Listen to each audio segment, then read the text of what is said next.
Katikati ya bahari ya kilindi cha maji hautazama. Katikati ya kifo hautakufa, kwa kuwa wewe ni mmoja wa kifo. Kifo hakifi. Katikati ya magonjwa hautaumwa, kwa kuwa wewe ni mmoja wa magonjwa, na magonjwa haugui.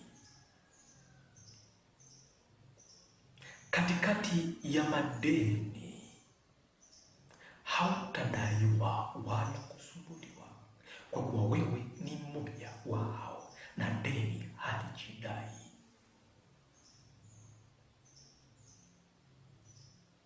Katikati ya laana hautalaanika, kwa kuwa wewe